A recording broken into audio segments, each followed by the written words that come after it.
My name is Mayra Pineda, and I have the honor to serve as President and CEO of the Hispanic Chamber of Commerce of Louisiana. On behalf of our Board of Directors, it is my pleasure to welcome you to our 2021 virtual town hall. As we look back at the difficult year behind us, I take pride in the response and leadership role our organization has demonstrated, ensuring our community had access to vital information and resources. Our relentless pursuit of an equitable community powers our programming and day-to-day activities, working tirelessly to erase the systemic disparities that deny opportunities to thrive and create generational wealth in our community. We are committed to areas like technology and broadband, access to capital and financial education, supply chain and procurement opportunities, and workforce training and job placement. Many of these areas have been highlighted by this historic health and economic crisis, but for our organization and the network of over 200 Hispanic chambers in the U.S., it just means our work is more relevant than ever.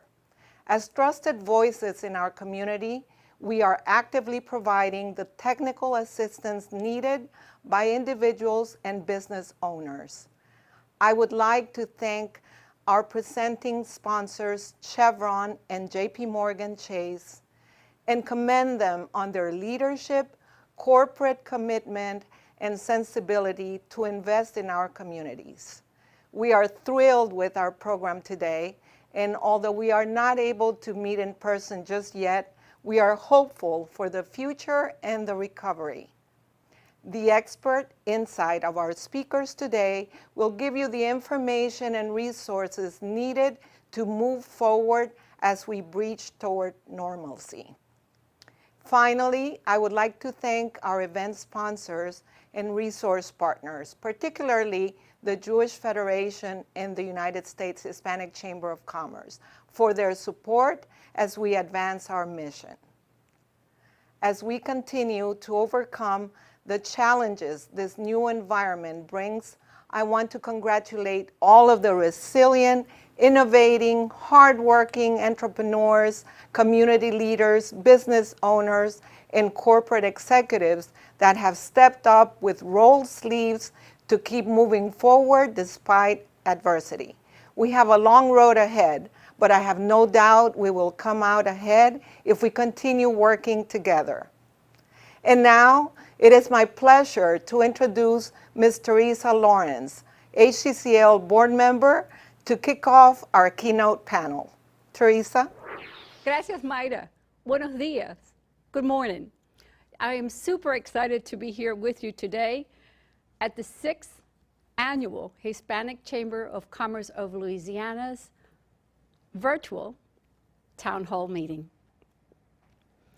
Before we move on with our first panel, let's hear from our amazing sponsors.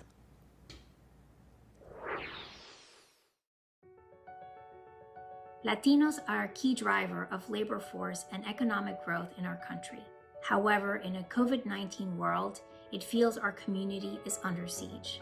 According to the CDC, Latinos make up 34% of cases, almost twice the rate of our 18% share of the population, and a testament to Latinos' disproportionately high representation in the nation's essential workforce. JP Chase is committed to lead and innovate as we address the persistent and troubling issues our community faces. To date, we've given $250 million to address the public health and long-term economic challenges caused by the pandemic. And over the past 2 years, we've invested $10 million in Latinx communities across the U.S. We're also helping our customers navigate their financial needs through this crisis, such as delaying payments or increasing lines of credit for customers and small businesses struggling financially due to the coronavirus. The pressing need to expand economic inclusion may be an old problem, but its solution requires new partnerships. Business, community, and government working together is the only way to overcome the obstacles to economic inclusion. I'm Carolina Giannicelli, head of the Private Banks Law Firm and Professional Services Group at JP Chase, Thank you.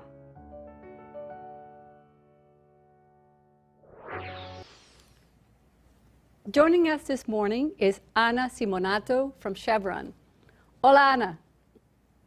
Good morning. Thank you to each and every one of you for being here with us today. I'm Ana Simonato, Gulf of Mexico Technical Business and Services General Manager and representing Chevron. And I'm honored to be invited to this conference and to get in touch with the Hispanic business community. And more important, because it comes to my heart and my cultural roots. I would like to express my sincere appreciation to the Hispanic Chamber of Commerce of Louisiana and to all the people that work from behind the scenes to make this event come together to become a success. This is the 5th year of Chevron, of one of the sponsors of this event, and we are very glad that we have been able to get through this virtual venue, which leads me to a very important point I would like to share. Adapting to change is imperative and has been critical during this pandemic time for everyone in business and for our society. We all have suffered and we all have done something different. Today, we're in the perfect event to share as a business community lessons learned that we have from this experience and to hear from our distinguished panelists about the progress of the pandemic. In Chevron, we highly value diversity of our workforce, and we are committed to promote greater inclusion to deliver industry-leading results and value in any business environment. And because I am a witness of that, I want to invite you to be a willing participant and embrace the perspective of others as an opportunity to learn and discover in today's session. Chevron has a long history of supporting communities, particularly in times of need, by contributing to crisis response and relief efforts. Together with our global partners, we're committed to social investments and to support initiatives that helps communities and nonprofits address COVID-19 public health crisis. We are proud to be involved with the Hispanic Chamber of Commerce of Louisiana in many of the initiatives. And then through these partnerships, we focus on lifting Hispanic business and individuals through education and procurement opportunities. I want you all to remember that business success depends on us and the different ways of thinking, different life experiences, and different backgrounds, and to create an inclusive environment where everybody's voice can be heard. Thank you for having me here today. Hi, I'm Don Pearson, Secretary of Louisiana Economic Development, and I'm pleased to participate in your 2021 virtual town hall meeting. Our Hispanic Chamber of Commerce of Louisiana, and I say ours, as like you, LED maintains a strong working relationship with the Chamber and is committed to creating and facilitating a vibrant business climate for the Hispanic community, which will result in economic development and progress for Louisiana. We welcome Ms. Alice Rodriguez, Chair of the Board of the Hispanic Chamber for the United States, and Mr. Ramiro Cavazos, President and CEO. I know you'll both make great keynote presentations later today. Our LED Small Business Services staff, led by Stephanie Hartman and Pat Whitty, works closely with Myra Pineda to offer a comprehensive array of programs and resources for member businesses that range from entrepreneurial startups to support for small businesses looking to expand and grow by building their capacity. Of course, that also means cultivating opportunities and accelerating growth. We do this with our Small and Emerging Business Development Program, which provides managerial and technical training and one-on-one assistance to help small businesses sustain and grow through a network of small business support partners across the state. Recently, we've added small business and emerging business development roundtables for peer-to-peer interaction and further support for business. Come up with new ways to meet challenges. LED is also contractual partner to the Hispanic Chamber of Commerce and works together to provide ongoing managerial and technical assistance support for sustainability and growth through our Small and Emerging Business Development Program. This collaboration creates an opportunity to enhance the delivery of support for Hispanic small businesses. The Small and Emerging Business Development Program has delivered technical assistance and also provides training classes in areas like accounting and marketing. We're also proud of the Hispanic Chamber's role in our Alliance for Economic Inclusion, which has a focus on economic inclusion and creates greater opportunities for disadvantaged businesses, minority and women-owned businesses, veteran-owned businesses, and other small businesses in Louisiana. Thank you for joining us today. Thank you for your continued support of our Hispanic Chamber of Commerce of Louisiana and for helping us build a vibrant economy in our state. It's my pleasure to introduce our first panel. Ramiro Cavazos is the President and CEO of the United States Hispanic Chamber of Commerce. Previously, he served as CEO of San Antonio's Hispanic Chamber of Commerce for 10 years. He has a strong expertise in economic development, having served as the Director of Economic Development for San Antonio, Director of Research and Economic Development for the University of Texas Health Science Center, and as the Global Public Affairs Manager for the Levi Strauss Company and Foundation for the Texas, Mexico, and Latin American region. Ramiro has a Master's of Public Administrations from St. Mary's University in Texas and holds a bachelor's degree in government for the University of Texas at Austin. Ramiro and his wife, Krista, are parents of 2 boys, 14 and 11-year-olds. Alice Rodriguez serves as the board chair of the United States Hispanic Chamber of Commerce and is the J.P. Morgan Chase and Company Consumer Banking Executive responsible for banking and wealth management in the greater Texas metro areas. She is responsible for total deposits and investments of $70 billion. Alice has over 29 years of extensive banking experience with J.P. Morgan Chase and its predecessors. Alice holds a BBA in management from the University of Texas at Brownsville. Alice has been recognized with numerous awards and honors, including Hispanic Lifestyle Latina of Influence. As part of her commitment to leadership and her community, Alice has served as a board member on several boards, including New American Alliance and Hispanic 100 of Dallas. Alice and her husband, Tom, have a blended family of 7 children. Candace Waterman is a passionate advocate for visionary strategy, particularly in the growth areas of diversity and inclusion, mindful leadership, and multi-generational talent management. She currently leads the nation's largest nonpartisan public policy organization for women and minority entrepreneurs, Women Impacting Public Policies. As a nationally recognized and respected business thought leader, executive, and serial entrepreneur, Candace regularly works with leaders in Congress, global corporations, and grassroots small business communities to build top-level programs and ground-up opportunities for women at conferences,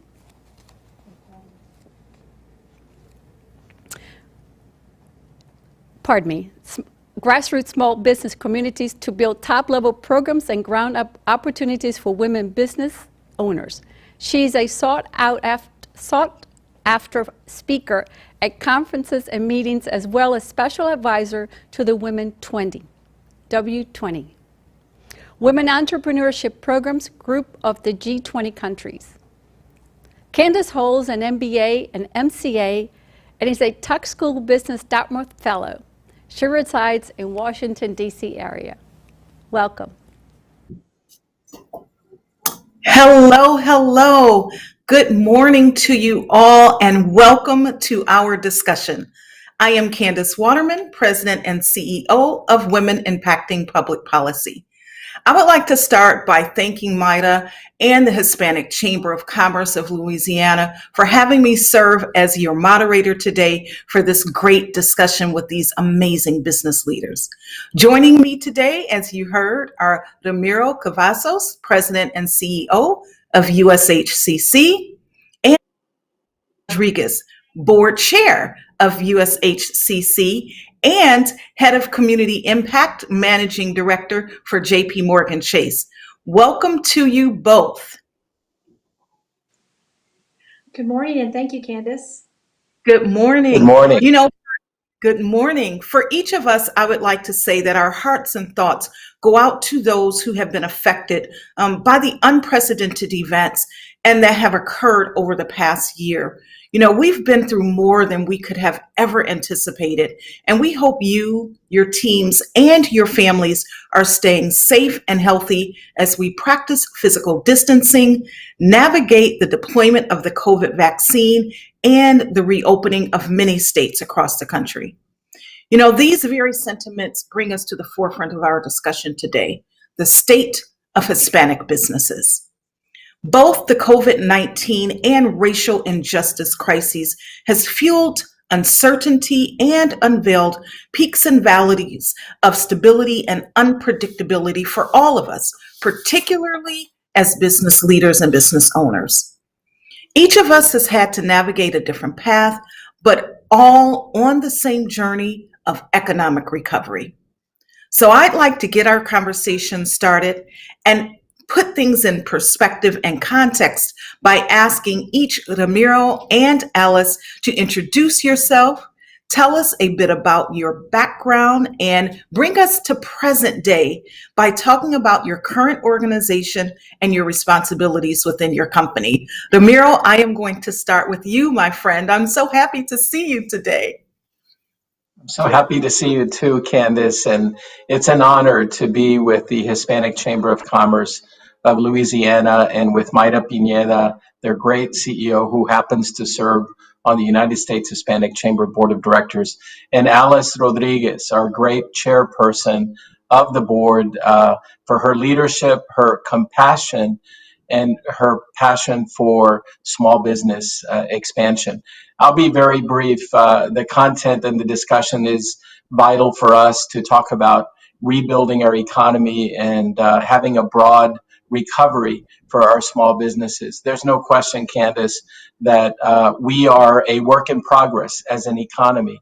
I grew up in South Texas, and my parents and my grandparents were small business owners, and they were very active in farming and ranching. And I got to see with my own eyes a community that was majority minority, Mexican American, along the US Mexico border.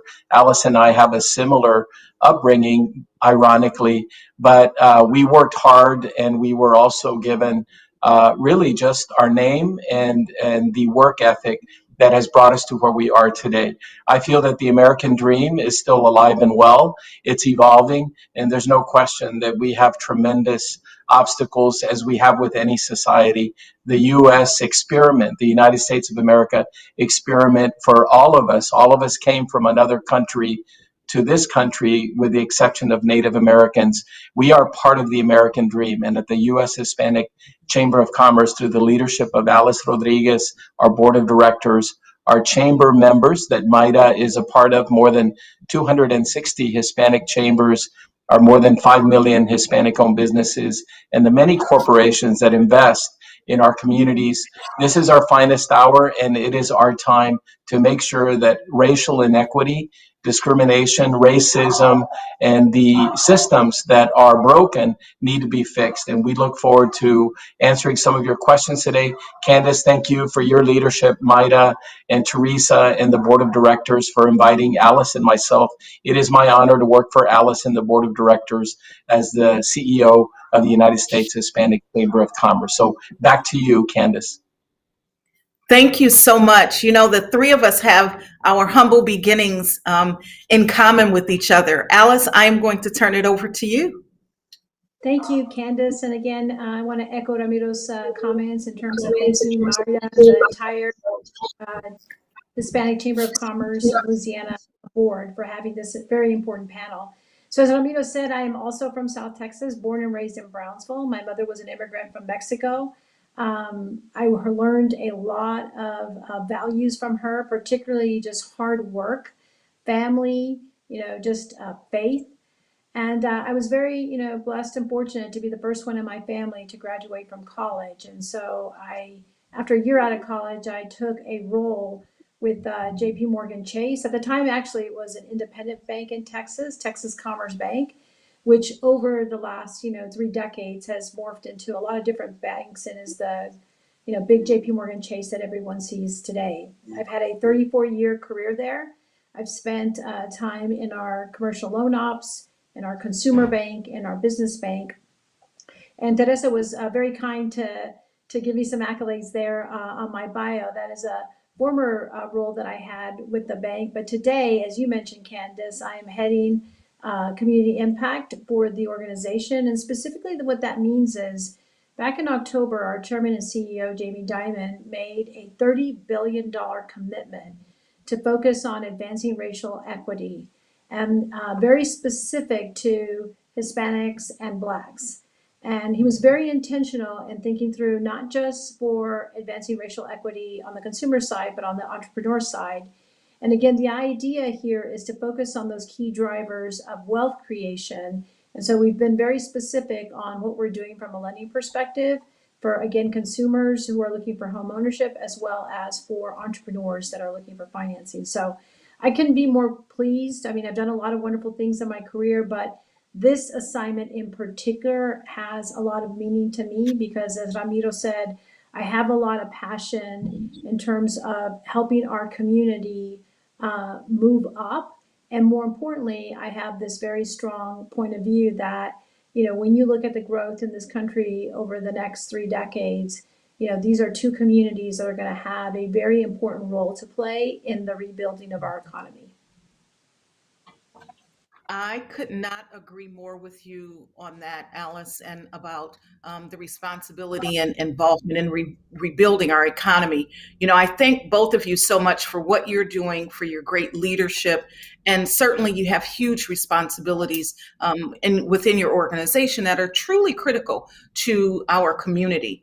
And I want to ask you, as business leaders, can you tell me how the COVID crisis in particular has affected your organization and your company? And Ramiro, I'm going to start with you on that one, and then Alice, I'll move to you.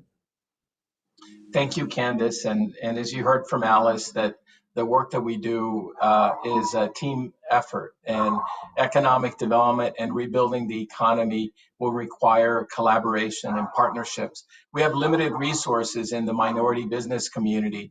And when we were formed 41 years ago, it was formed to allow us all to have a place at the table and to build a network. There's no question that 9/11, Black Monday, the Great Recession, OPEC, and energy prices in the early 70s, and now the COVID-19 have been these earth-shattering economic impacts to all of us. Our job now is to change the situation and to overcome these obstacles. We have 5 million Hispanic-owned businesses, and we know that at least 32% of those Hispanic-owned businesses, many of them mom and pop businesses throughout all 50 states and Puerto Rico, are struggling, and many of them are reinventing themselves. And so what we have seen, to just answer your question, is our biggest job has been to find the capital, the resources that people, executives like Alice, are trying to enable and put in the hands of small businesses who oftentimes have been left out. And so in general, small businesses were already struggling to obtain capital, but with COVID-19, it was clearly exacerbated. We've been, as a chamber, through Alice's and our board's leadership, Mayra Pineda, doing our best to leverage resources from not just the US government, from the private sector, great programs like JP Morgan Chase's, to make a business case for leveraging those resources forward to help our businesses. If they can have the capital that they need, it allows them to stay in business and then get the contracts and the business that they need to make sure to create the jobs and rebuild our economy. So Candace, it's been a job that all hands on deck, but for us, we see it as making ourselves better for the future to make sure that we're more resilient and that this economy, that's the largest economy in the world, becomes even stronger. Absolutely. I just couldn't agree with you more that access to capital is a barrier to entry, a barrier to growth, and certainly during this time, a barrier to sustainability and just surviving.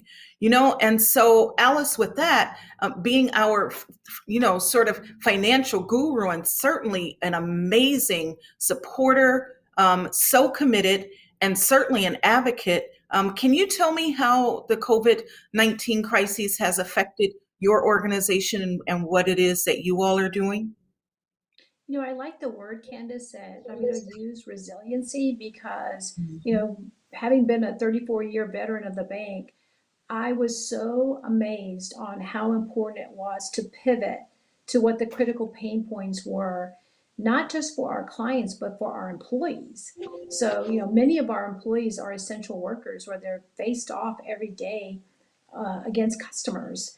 And we have 5,000 branches in this country. We have to be able to mobilize very quickly to not just keep our employees safe, but obviously to serve our clients. And so what I saw was the real need to ensure that we're always engaged with our community so that we're understanding those pain points. And so a few examples, Candace, is, obviously as, the stimulus money was coming out, and obviously a lot of customers were very concerned about coming out into the branch. Not to mention that we had several lockdowns. You got 50 different states doing 50 different things, and you need to be able to communicate and communicate often. And so we were very intentional in ensuring that all of our material, whether it was communication that we were doing in digital, whether it was anything that we were doing in print, that we were doing it both in English and in Spanish so that all of our clients were aware. When it came to then the PPP money that was coming out, again, we wanted to be very intentional. And this is where, our partnership with the U.S. Hispanic Chamber of Commerce was so important because through partnerships with the U.S. HCCL and Telemundo and Univision and some of our other partners, we were able to disseminate very critical information to our Hispanic business owners, both in English and in Spanish. Again, making sure that nobody misses a beat. So I think that, what my real learnings as a result of COVID was, we always do a good job of preparing, for any kind of, emergency. It tends to be more natural disaster in nature as opposed to something like a pandemic that had impacted the entire world. But what it said to me is that when you have solid partnerships, when you have solid relationships, and you're keeping the end user in mind, and in this case, right, it's all of our business owners, it's our consumers, it's everybody who we serve in the community. When we have strong partnerships like the one we have with the USACC along with many others, we're able to all like march in the same place and use the same playbook with the real intention to help people. And it doesn't matter how hard the mountain is that you're climbing, you have a lot of support to get there. And it just, your word resiliency, just reminded me that, there's such a strong human spirit to beat this thing. And that's the thing I was most impressed with.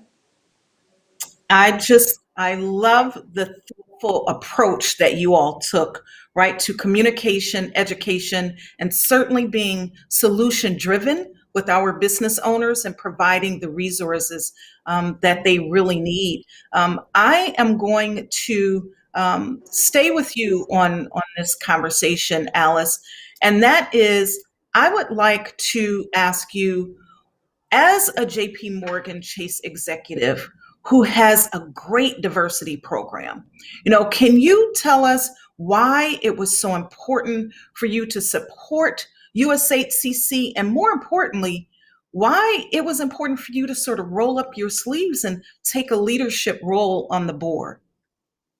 No, great question, Candace. And I think that the one thing that I have learned as part of being a JP Morgan Chase banker over the years is we really value data. We really value understanding what's going on in our community because, to your point, we cannot provide solutions unless we understand that. So partnering with the U.S. Hispanic Chamber of Commerce, which we have a very long history of, has been very easy. there's no question when you look at the growth of Hispanic-owned businesses in this country, it's been tremendous. And in fact, if you look at the last 10 years, just, right before the pandemic, Hispanic-owned businesses grew 34%. And that compares to 1% for non-Hispanic businesses. When you look at the population growth, I think I mentioned in my earlier comments, over the next 10 years, 70% of the growth in this country is going to come from Hispanics and Blacks. So for us, it's a very, simple answer. It is, we understand where the trends are going. We understand what are some of the opportunities or the challenges that Hispanic business owners have. And we want to go to the center of excellence. And I know I'm probably sounding a little biased because I am on the board and I'm on the chair, but I am the chair, but I feel like our organization is very grounded in having the right strategy and the right relationships so that we can bring forth the solutions that are going to help us to continue to grow and make an impact in the economy. And then for me personally, my parents were not entrepreneurs, but I felt like they had that entrepreneurial spirit, particularly my mother. I always said this, Candace, my parents didn't have the fortune to attend high school or get a higher education, but they had such street smarts. And my mother had this inability, right, to just overcome adversity, having very, limited English. Obviously she learned English over time and she got her GED when she was in her 50s. But she just had this wit about her and kind of good business sense. And I used to tell her, if she had had the opportunity to go to college, there's no question in my mind that she would have been an entrepreneur and she would have been a real estate mogul because she loved the idea of buying property and she knew that that was an annuity that would help her in the future.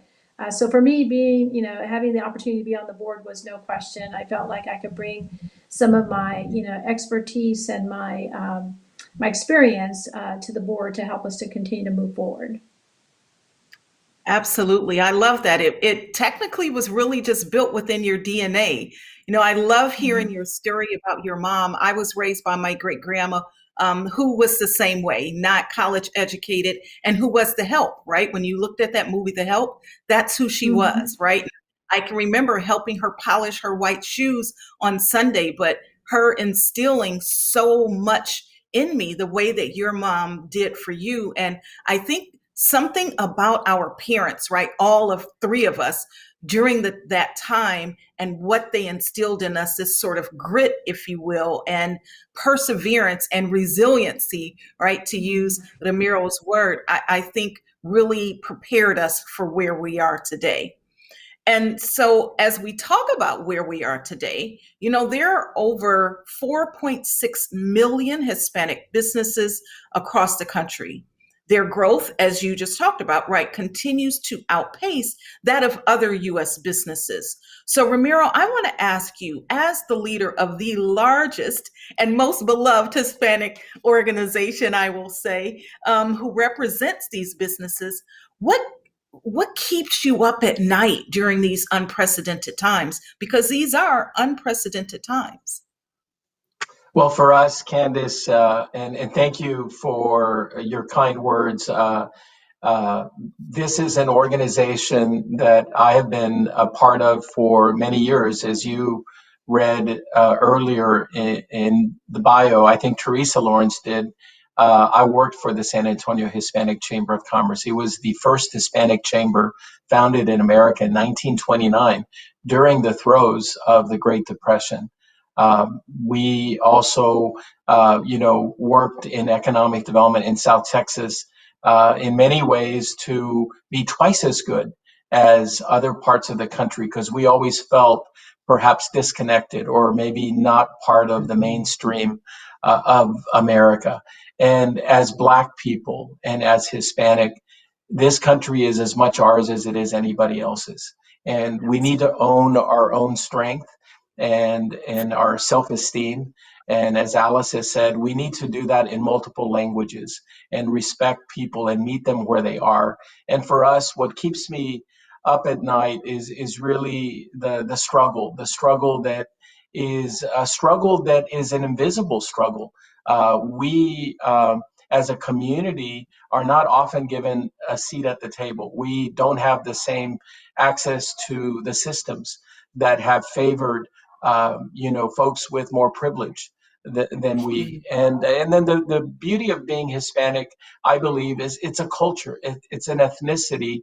25% of Latinos are Afro-Latinos. So we're Black, we're Asian, if we're Filipino, we're Caucasian, if we're Spanish or have European blood, but happen to love the culture and speak Spanish. I love to tell people that being Hispanic is a state of mind. And so we are not a monolith. We're a very diverse population of 61 million people, 1 out of every 5 people living in America.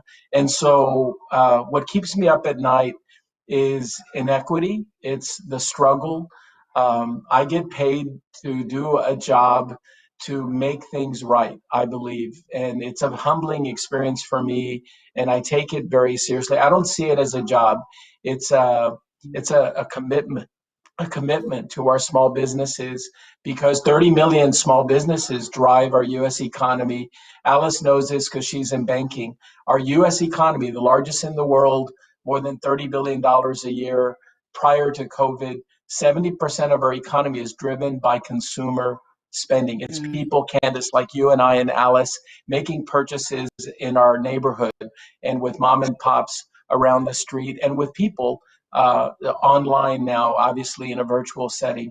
If we don't have confidence about the future of the economy and own our own strength, we will not continue to excel and grow this economy the way historically it has grown. And so for us, it is a mandate. It is an imperative economically that we rebuild the economy. We do it for everyone. It needs to be broad-based. In a rising tide will lift all boats, and we just need to work harder than most people, because we need to overcome those obstacles. And that's where our resiliency comes in. And you put us where everybody else is, and we will excel and compete and thrive. And so that's what drives me every day. And I love the fact that we have 260 Hispanic chambers, like your chamber in the Hispanic Chamber of Louisiana. Each of them is an economic oasis for your community to help people have a leg up in their community. That's what is the beauty of our network, and that's what drives our board of directors' passion. Absolutely. I love how you put that, to own our strength. And I will add, own our strength and own our buying power in multiple languages. You just think about the power right behind that statement. And certainly to your point, the rich culture of the Hispanic community, who I think for both the Black community and the Hispanic community, we don't look for handouts, we look for opportunities, as you just said so eloquently. And I want to ask this next question of both of you, right? You all are doing great work at USHCC, and you clearly have been very active, right, with the new administration to identify resources to assist the Hispanic businesses. Can you talk about some of the expectations you have of the administration, Ramiro, and then Alice? Sure. Happy to, Candace. It's a great question. We are a bipartisan organization. We have Democrats and Republicans on our board. Our members are independent Republicans, Democrats. We feel that we need to be focused on policy for small business, and that will be our strength moving forward. We would love for every cabinet level official, be they in the Department of Defense, the largest buying service in the world, or the Department of Energy or Commerce, to have spend goals that open up opportunity to Black and brown businesses throughout our country, Asian businesses, women-owned businesses. Less than 7% of the U.S. government spend goes to small, minority, and women-owned businesses. As you know, Candace, that is unacceptable. And so we pay our fair share of taxes, in many cases more than our fair share of taxes, and we need to have an economic cycle that works for us. So we want more business from the U.S. government, as we want more business for our members from Fortune 1000 firms. And so for us, that is one of our three C's. We want to have those connections for our members. We want to have more capital for our members. That includes banks like JP Morgan Chase, financial institutions, community lending institutions, and all kinds of other creative manners of accessing capital. And the last point, I think, for us is that in addition to the connections with business and then capital is, of course, capacity. Many of our small businesses, when they don't get that first contract, they walk away and don't come back.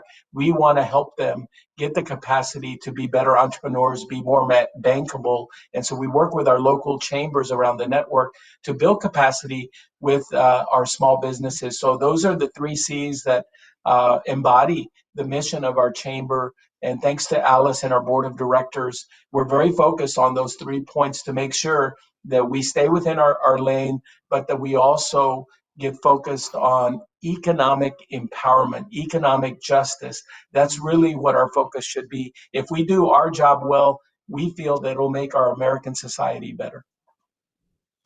Absolutely. Alice, would you like to add to this conversation? Yeah, thank you, Candace. As Ramiro said, we are a bipartisan organization, and so whoever's in office, we always feel like who we represent is the Hispanic-owned businesses. I will say that the Biden administration has been very, forthcoming, and it's been a great partnership. We really have enjoyed getting to know the members of the administration, but more importantly, I have really appreciated that they have reached out to really want to listen to what we believe are the pain points. And I think that's really, really critical. And I just want to give them a shout out for that. I think two things that I would add that Ramiro talked about was, we're staying very close to the infrastructure spending that is going to be going on in our country. Again, we want to make sure that our Hispanic-owned businesses get an opportunity to have a seat at the table in terms of participating in that. And then the second thing, which I know that the administration is working on, is just immigration policy. I think that it's really critical for us to recognize what some of the challenges are.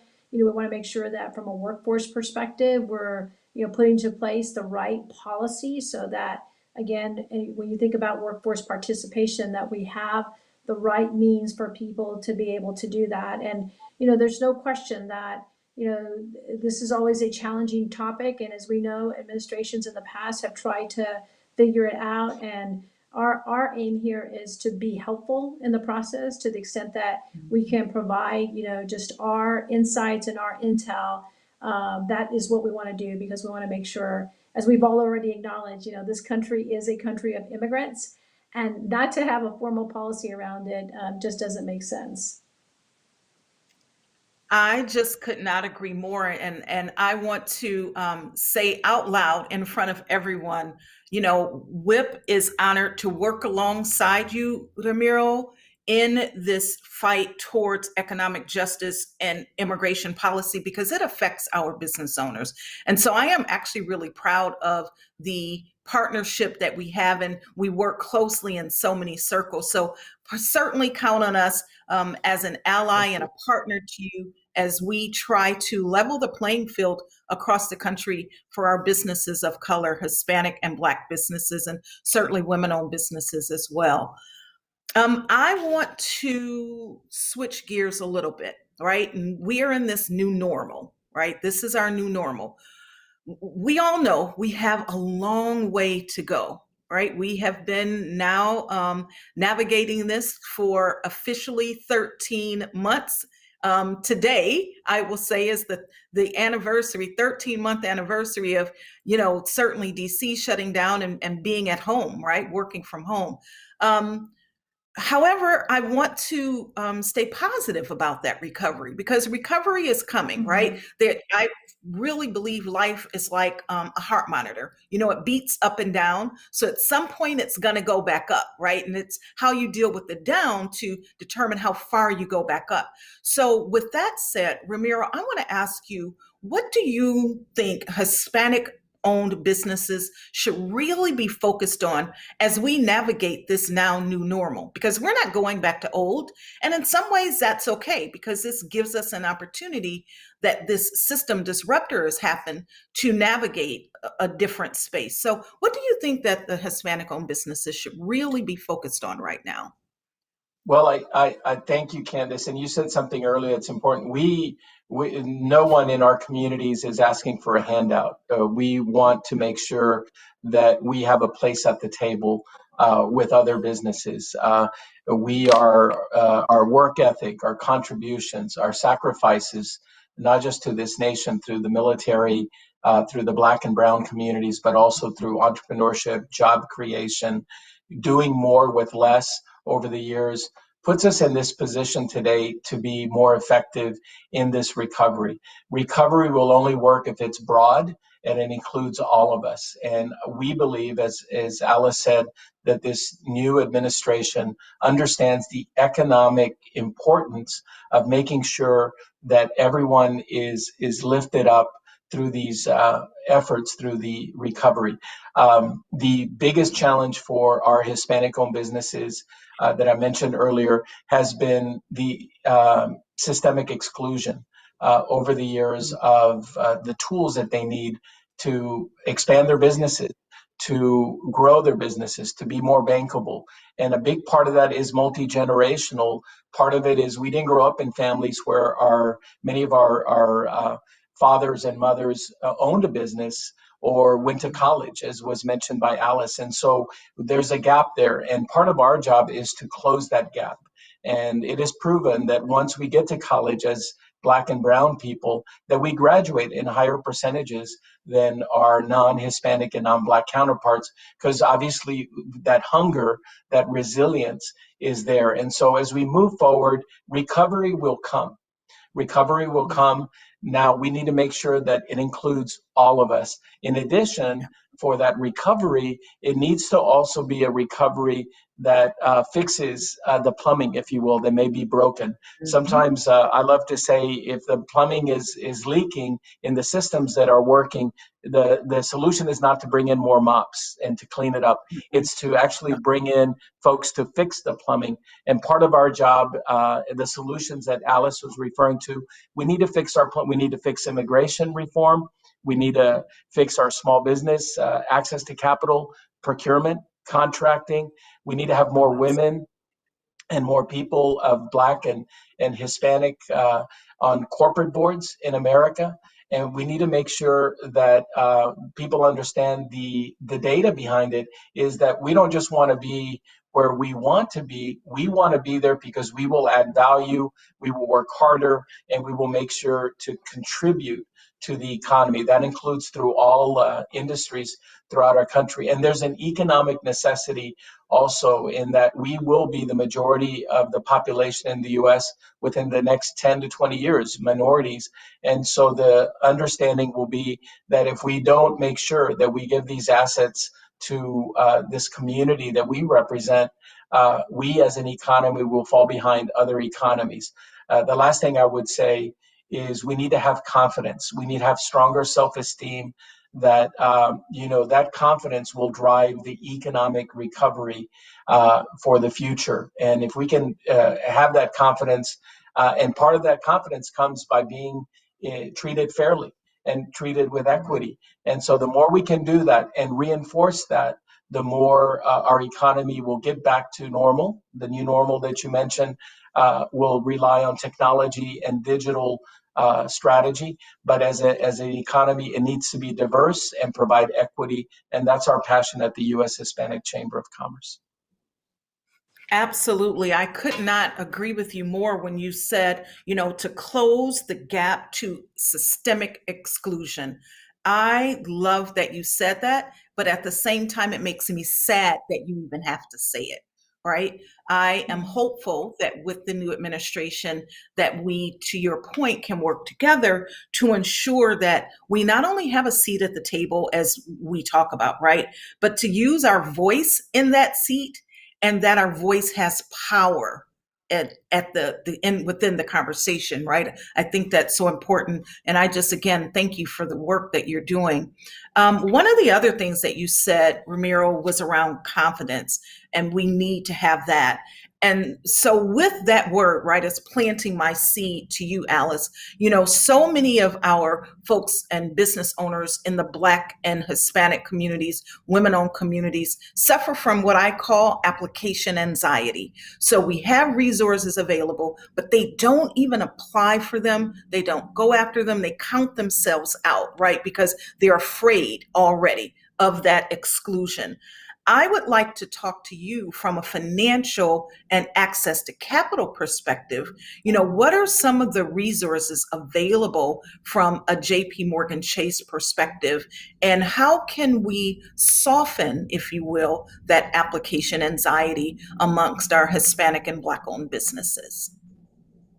That is a fabulous question, Candace, and I'd be happy to share how we're approaching it at JP Morgan Chase. So I mentioned that we made the $30 billion commitment, which is focused on lending more to Black and Hispanic entrepreneurs and consumers.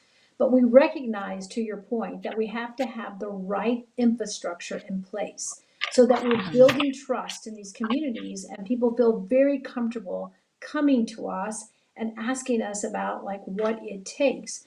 So part of the commitment that we've made is building that infrastructure. And what that means specifically is across the country, we're putting in some community centers. And I'm excited that it's just coincidence that today is the grand opening of the Gentilly Community Center in New Orleans.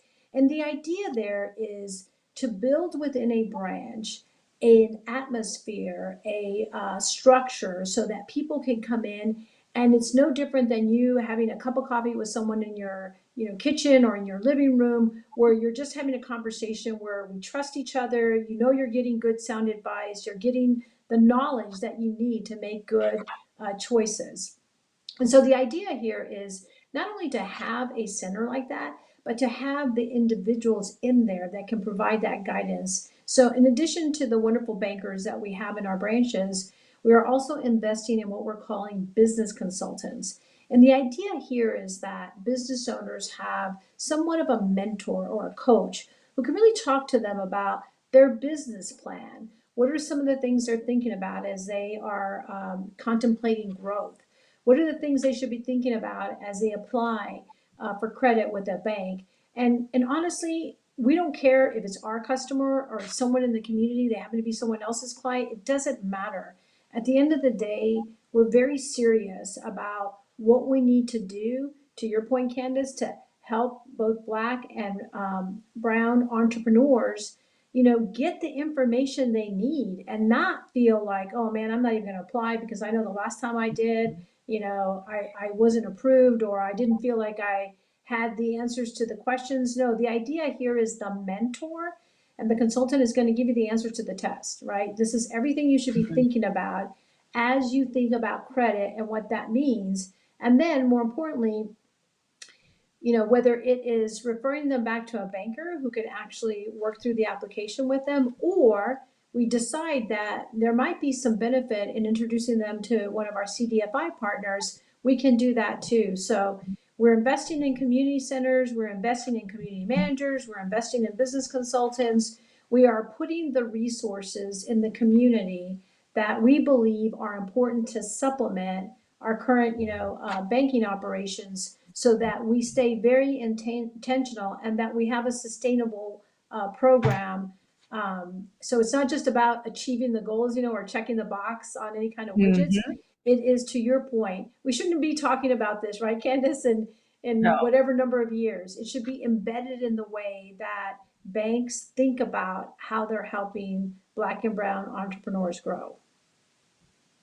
Absolutely. I love that. No longer checking the box, but I'd like to say closing the circle, right? And closing it not so no one else can get in, but closing it so that we're part of it. I will say congratulations to you on the opening of the new center in Louisiana. And I will give you a virtual hand clap, because I want people to understand what $30 billion commitment is. So I'm giving you a virtual hand clap. because that is amazing. And we thank you for being a leader in this sort of financial ecosystem that's being built, right? From an infrastructure perspective and from a guidance perspective with the business consultants. I just applaud you as being a leader in the space. You know, I could talk to both of you forever. And I will say, though, they're going to allow us to leave them in just a little bit. But as we close our session, I would like to ask each of you amazing leaders, are there any parting words that you would like to provide to the Hispanic-owned businesses or your supporters, even like myself, right, who are working to assist the success, right, of the Hispanic-owned businesses? Because you know, we're all in this together, and my family has adopted this sort of hashtag, you know, better out than in. And that is what I know we are going to do as a business community. We are going to come out of this better than we went in, even though we have some of these hurdles to cross. So I would like to ask each of you for parting words. Ramiro, I will start with you, and then Alice, I will come over to yourself. Thank you, Candace, again for having us, and thank you, Alice, for your bold leadership and your brilliance in having the capital, solutions that we need through the investment that JP Morgan Chase makes in not just the U.S. Hispanic Chamber, but many business organizations throughout the country that are moving the needle in the positive direction. My parting words, I will really, two of my favorite people are Cesar Chavez. Cesar Chavez said that once you understand, and I'm paraphrasing here, that once you understand that your voice matters, and once you understand that equity is within your heart for everyone in this nation, your voice cannot be taken away. Our voice cannot be taken away because we understand that this country was built by us, and this country's future and present economic vibrancy depends on our resiliency moving forward. The other thing that I would say, in addition to Cesar Chavez, is a quote from Winston Churchill. I'm a big fan of Winston Churchill's. And he had many great sayings, but two of his sayings I truly believe in, and my parents raised me with, not knowing that it was something that Winston Churchill would state himself, but never, ever give up was one thing that my parents taught me. So, if you're going to put me in a foxhole with you, I hope that you have the right person, because I don't give up very easily. I keep going, and everything seems impossible until you get it done. But the saying that Winston Churchill also said is, if you're going through hell, keep going, because you're going to get out at the other end of it and succeed. And this COVID-19 13 months has been hell for all of us. There is no question it's impacted our Black and Hispanic community more than it should, and our Asian community. But I would say that there is light at the end of the tunnel. We're beginning to see it, and our U.S. Hispanic Chamber of Commerce, in partnership with our community in Louisiana, led by Mayra Pineda and her board of directors, we are your partners to help you get through it, and we're ready to rebuild the economy with strength and with strategy. Thank you so much for those beautiful words. Alice, I will turn it over to you. Wow, it's hard to go after Ramiro because he has such wonderful quotes and insights. But what I would say, Candace, is look, don't go it alone. I think Ramiro said it best, right? Like it has been like going through hell, and it has been a long 13 months. But as we are, starting to think through our recovery, don't feel like you're alone in this. That is the great thing about the Hispanic Chamber of Commerce of Louisiana. It's the great thing about the USHCC. It's the great thing about the Black Chamber. Candace, your organization. Like, there's so many resources out there to leverage and ask tons of questions. I said to someone yesterday, they said, Alice, I think this is a dumb question. I said, let me just correct you. There are no dumb questions. Like, the more questions we ask, the more information we get. And I think that us being allies together to move forward is the key here. And we don't need to be in our own little silos, you know. We need to leverage you, Candace. We got to leverage, you know, all those other wonderful organizations in this country so that I believe we all have the same, you know, goal in mind. And that is to lift up, right, these wonderful, you know, Black and brown businesses that we have there, and they have so much to offer. So the saying my mother used to say in Spanish, I mean, it was all around, you know, I gave you the wings to fly, now you need to go fly. So I feel like we all have wings now. We have, it's kind of like we've had a reset button, right? Let's take advantage of it and let's fly. Absolutely. I mean, just the 4 points that you all made, understanding the power of your voice, don't ever give up. Understand that you are not doing this alone. So don't do it alone, right? We are the ecosystem here. And certainly ask questions, ask questions, ask questions. And I will say to each of you as business leaders to keep being bold, brilliant, and resilient as we help our businesses to be successful within this, you know, new normal that we're in. It has been my honor to share the virtual stage with both of you. And I just respect both of you so much and thank you for all of the work you do. So I say thank you to each of you for those words of wisdom. And this has been a great session today. Thank you, Thank you. Candace. Outstanding job. Thank you, Alice. Thank you very much. And now, As you all, let's hear a message from Mr. Cedric Richmond, Director of the Office of Public Engagement for the White House.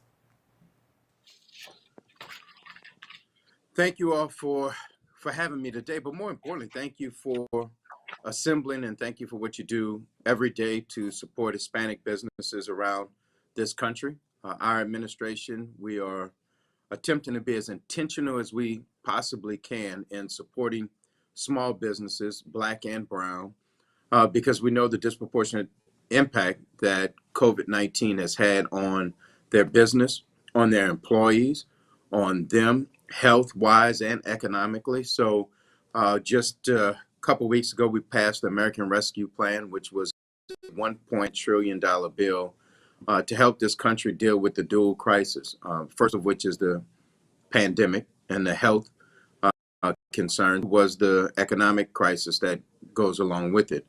And so what we were able to do, and we've been tunnel focused from day one on making sure that we focus on getting the health pandemic. And so when we came in, we were doing about 8.6 million shots. We're now up to over 20 million shots a week. We're almost at 4 million shots per day.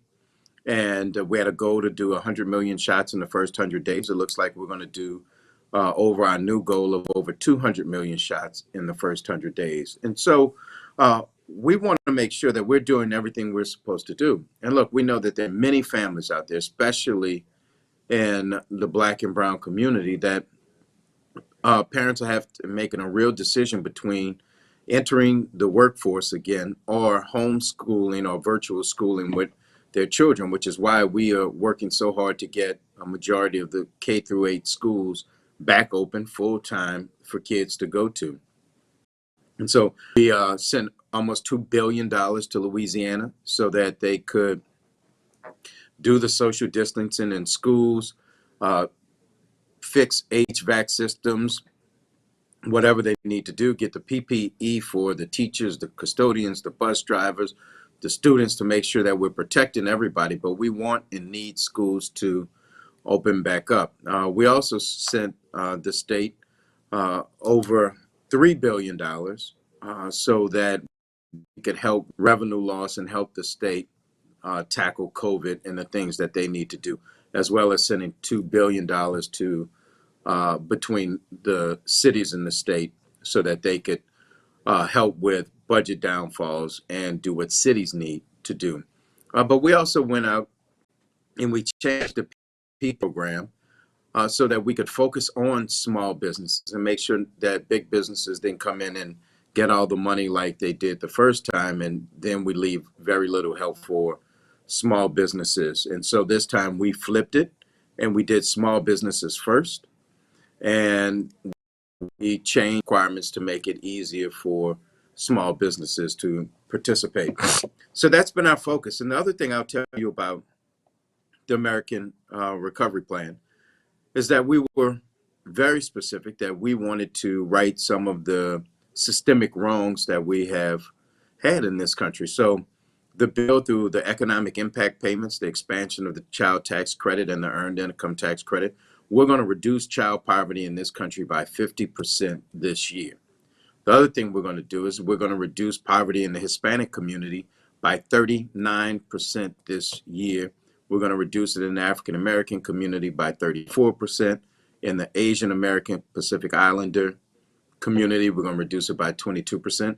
So we are working, we are to right the wrongs that minority businesses have had to face for a long time. We joined with the chamber, and we appreciate what the chamber is doing because we think it's just that important. The other thing I will say is that we're now going to go back into the next phase of building back, and we want to replace our crumbling infrastructure in this country, and we want to do it with all business in mind. We also want to do it for what we want the future to look like, not infrastructure from 40 years ago. We're investing in the infrastructure of tomorrow, which is broadband, which is rail, which is our airports and our seaports, and making sure that we help people who are working in the care economy that are getting sandwiched between caring for an elder at home and children. And so it almost bars them from the workplace. So when we say we are fixing future infrastructure, we're building the country we want it to be. We're going to remove all lead pipes that are bringing water to homes, schools, daycares, so that we won't see another Flint, Michigan. And so the president is doing everything he said he would do on the campaign trail. He said he wanted a cabinet that looks like America, and he has that so far, and an administration. And I think I can probably report today that of everyone in the administration who is Hispanic, I think our number's right at 17%. And so we are getting close to what we wanted our floor to be. So we still have a couple thousand appointments to make, and we're going to continue to be very mindful about who we're putting. We want the best, and we want diverse talent. And the president made that commitment, and we're going to live up to it. So we're hoping to be somewhere around the 20% number. So we have a little work to do.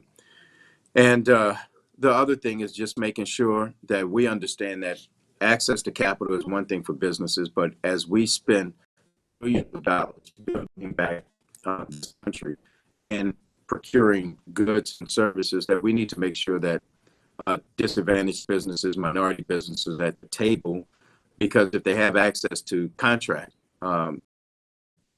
access to capital most times.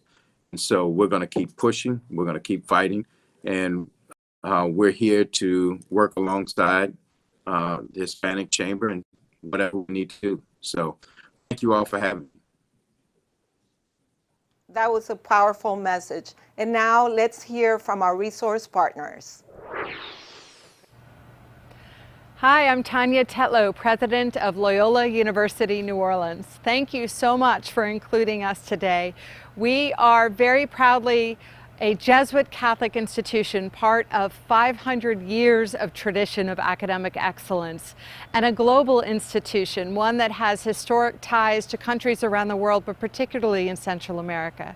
We are most proud of having demographics here at Loyola that represent this country, particularly the highest growing demographic of Hispanic students. Here at Loyola, we are half students of color and 22% and rising Hispanic students.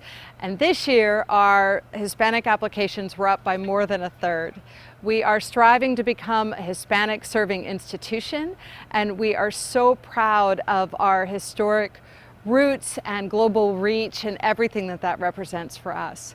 So Loyola is where Jesuit courage meets New Orleans creativity. It is a university where innovation really thrives and where we work hard to make students who will not just succeed in the world as ours do, but also make their mark. make the world a better place. That is what we expect of them, that's what drives us, and that's what makes this such a special institution. So thank you to the New Orleans Hispanic Chamber of Commerce. We are so proudly an anchor institution of the city and one that really reflects this city. Greetings. My name is Quentin Messer Jr., and I have the great honor and privilege of being the President and CEO of the New Orleans Business Alliance. The New Orleans Business Alliance is the accredited economic development organization promoting economic growth, economic opportunity, and greater economic mobility across generations for the city of New Orleans and Orleans Parish. We can't do this work without tremendous partners. First among the tremendous partners with whom we work is the Hispanic Chamber of Louisiana. I can't say enough about this team, whether it's promoting small business activities, whether it's working with job candidates to connect them to opportunities, whether it's just getting information out to make sure that all our residents, whether they be Black, Latino, Asian, Indigenous, I can always count on Myra and her team at Hispanic Chamber of Louisiana to help the Business Alliance get the message out to residents and businesses in Orleans Parish.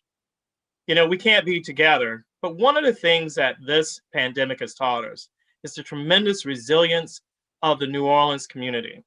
And the Hispanic Chamber of Louisiana is a tremendous part of that. As demographics change and the Hispanic population in the New Orleans region continues to grow, I can't wait to see what further progress and partnerships we can develop with the Hispanic Chamber of Louisiana. Congratulations on another successful annual town hall, and look forward to being with you in person very soon.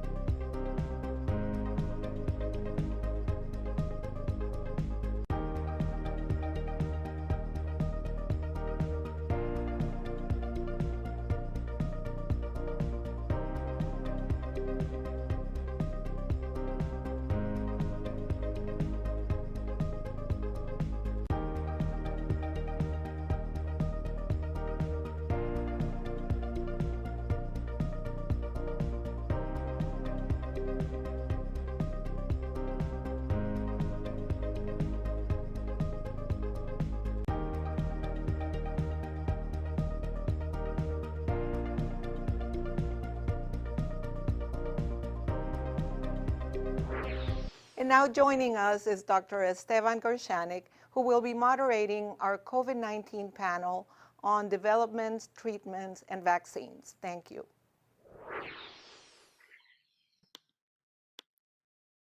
Thank you, Maida. First and foremost, I'd like to thank you and your staff at the Hispanic Chamber of Commerce of Louisiana for hosting this virtual town hall today and for allowing me the opportunity to moderate this panel on COVID-19 developments, vaccines, and treatments. My name, as you mentioned, is Esteban Gershanik. I'm a physician in medicine and pediatrics with a background in public health, healthcare technology, and health equity. Here with an amazing group of panelists that are here today for this conversation. It's been slightly over a year that we've been living in this new norm of a COVID-19 world. So much has changed and continued to change daily, as noted even by the news this morning with the pause of the Johnson & Johnson vaccine nationally and locally. And we are fortunate today to have a diverse group of great panelists to discuss these developments and help shed light on a variety of other topics surrounding COVID-19 developments, vaccines, and treatments, especially for the Hispanic Latinx community. First and foremost today, we have Dr. Miguel Sierra Hoffman, who specializes in internal medicine, pulmonary disease, and infectious disease. Dr. Jonathan Hand, Medical Director of the Antimicrobial Stewardship Program and the Transplant Infectious Disease Program at Oshna Medical Center. And Dr. Lisa Morisi, a tenured associate professor in the Department of Microbiology and Immunology at Tulane University School of Medicine. I'll call on each of them to introduce themselves and provide some insights as to the role that they have, historically their bio, and allow each panelist to say something about their experience, especially during the setting of COVID-19. Dr. Miguel Sierra. Hello, you hear me well? Good. Hi, it's an honor for me to be in this town hall Uh, I am Dr. Sierra Hoffman. I did my training in general medicine in Honduras, then came to the United States and did my internal medicine residency in Philadelphia in Drexel University. Then I got an opportunity to complete a fellowship in infectious disease in Baylor Scott and White, Texas A&M at that time. And then my real passion was for critical care, and I was able to do.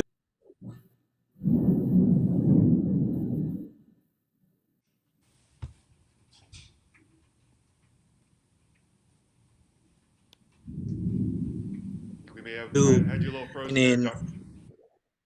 I'm sorry. I think we had you frozen there for a second there, so if you don't mind, Is repeating it? just the Yeah. last 2 minutes, the last 2 seconds. Okay. So I after completing my fellowships, I uh, established myself in Victoria, Texas, where we have a residency program here. I am the director of science and research for the Texas A&M Family Practice campus, and I been involved in COVID since it reached here in South Texas, uh, and directing it in 7 hospitals. Thank you so much. Dr. Jonathan Hand? Hey guys, thanks so much for the invitation. I'm really excited to be with you guys today and talk about this topic. So I'm originally from Lake Charles, Louisiana, and ended up at LSU Baton Rouge for undergraduate, and then LSU Medical School here in New Orleans for my medical school.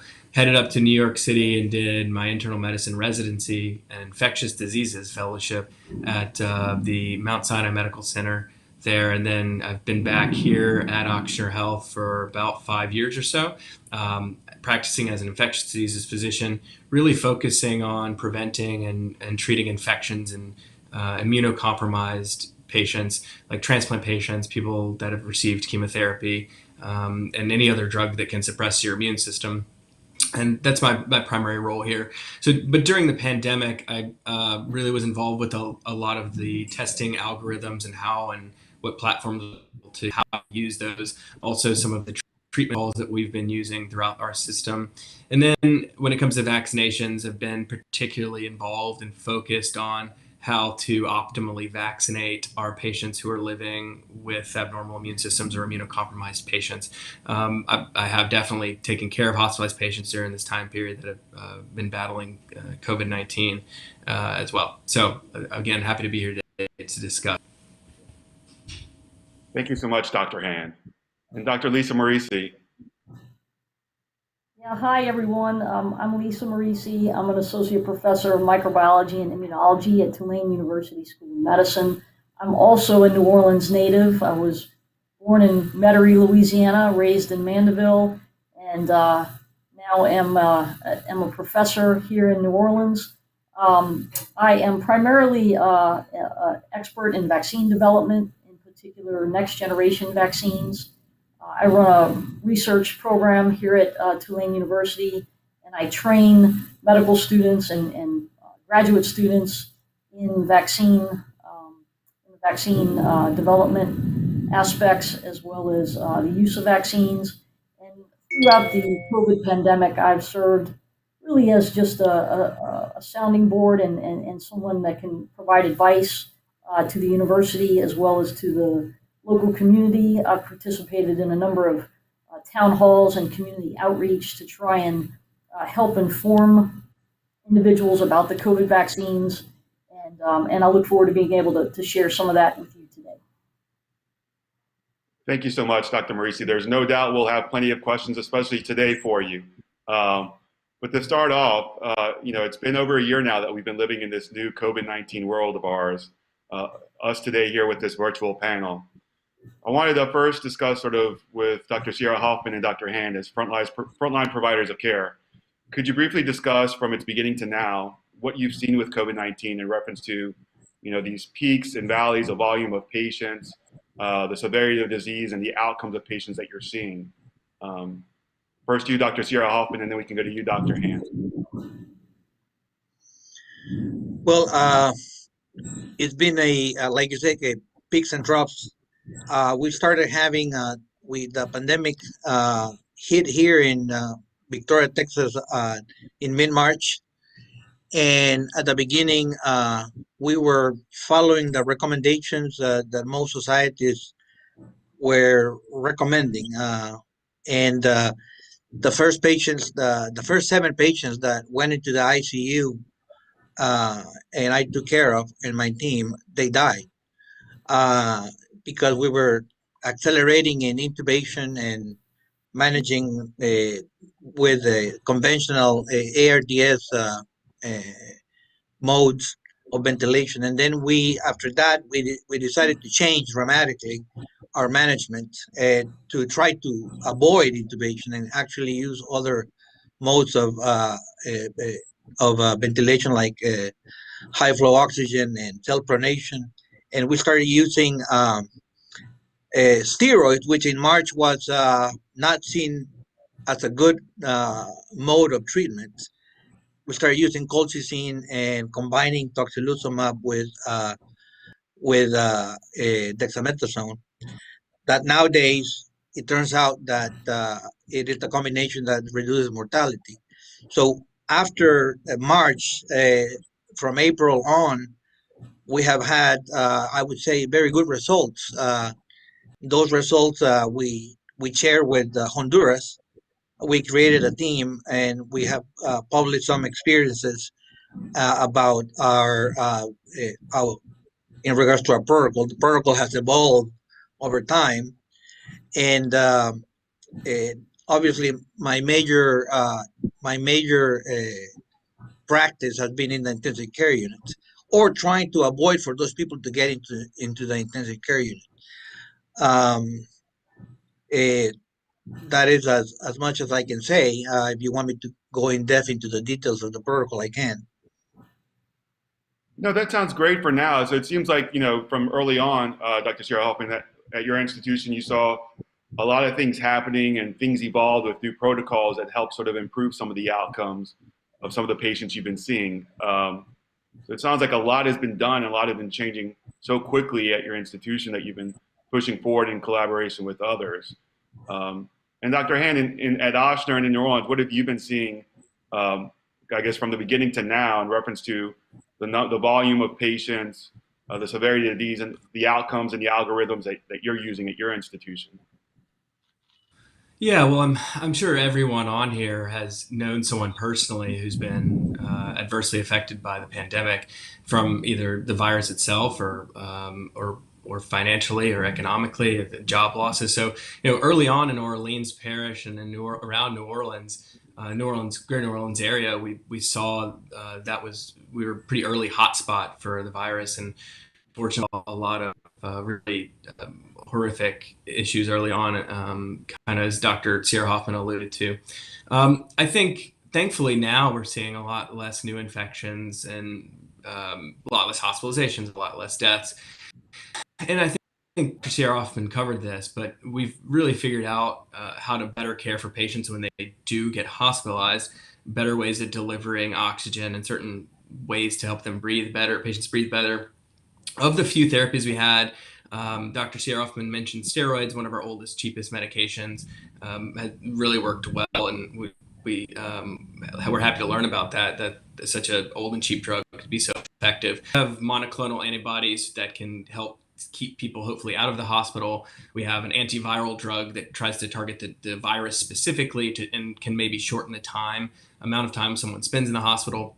And we have other drugs that target this severe inflammatory response that we see during SARS-CoV-2 infections and may prevent deaths. So that's very exciting, and we've come a long way. However, I would put that in the context to say that we still don't have a broadly effective therapy for this virus. We have a lot of stuff we're using in the hospital, like I said, but this makes prevention even that more important, and makes vaccinations so important. I know we'll get to that, but we're also seeing now it's been reported in the literature, and a lot of folks have got a lot of news coverage about people who have had pretty long-term effects related to COVID-19, whether that's loss of taste, whether that's a mental fog, whether that's joint pains, kind of classifying this now as a sort of long haul syndrome. And data from all countries are really showing that these symptoms can last for months and months. So it's really something we want to take very seriously, but I can't say that anyone has an effective therapy to help deal with this really unfortunate syndrome that's persisting in a lot of patients. Thank you so much, Dr. Han. And for both you and Dr. Sierra Hoffman, the question I would have is, I work both in Boston and New Orleans, and we saw, as been shown in the literature, a disproportionate amount of Latinx population being hospitalized during this time. I know we had twice as many in a couple of the different hospitals I work in. Have you seen anything, Dr. Sierra Hoffman, in reference to the demographic of your patients, particularly in reference to the volume of the Latinx population at your hospital and their outcomes? And then I'll go to you, Dr. Han, in reference to that as well at Ochsner. Well, in South Texas, there's a lot of Hispanics for generations. So obviously, the majority of the people that have been admitted to the hospital have been Hispanics. But I haven't seen any disproportionate admissions as compared to prior years for any other diseases, at least in South coastal Texas. But again, you're in a community where it's mainly, I would say, 65% Hispanic, but we have we have treated people of all races and all type of there's been diversity in the management of when it comes to demographics. Thank you so much, Dr. Sierra Hoffman. And Dr. Han, for you at Ochsner and in the facilities around you?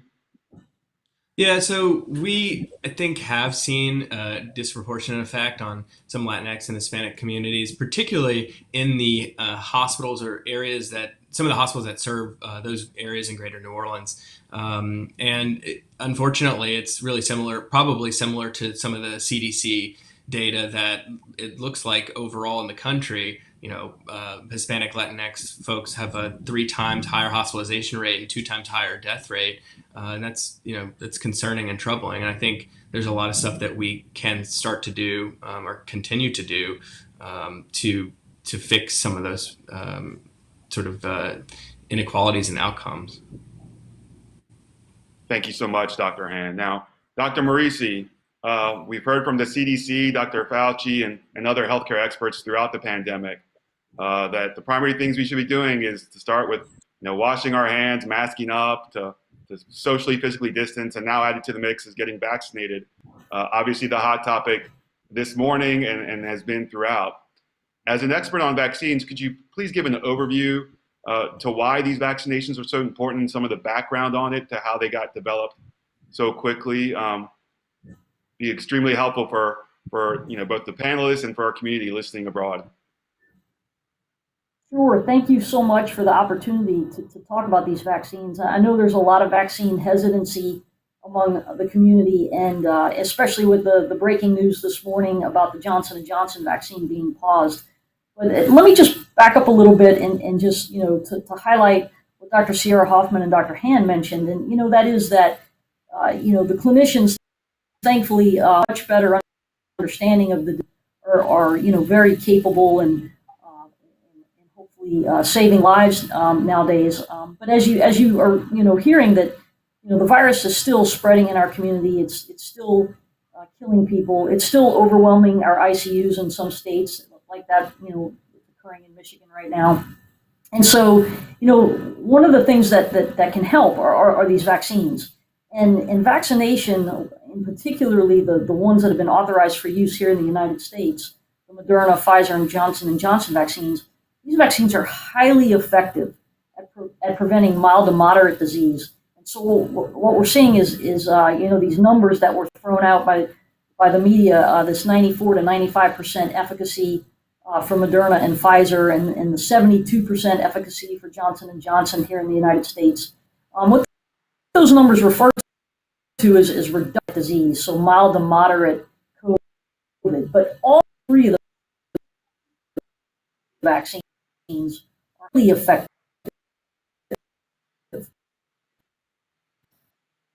at life, and they're going to keep you from going to the ICU. And by doing so, they're going to help relieve the burden on our hospitals, and they're going to allow society to return to normal. So, in other words, if we can get everyone vaccinated, then we can suppress the virus to such low levels of transmission that we can return to normal.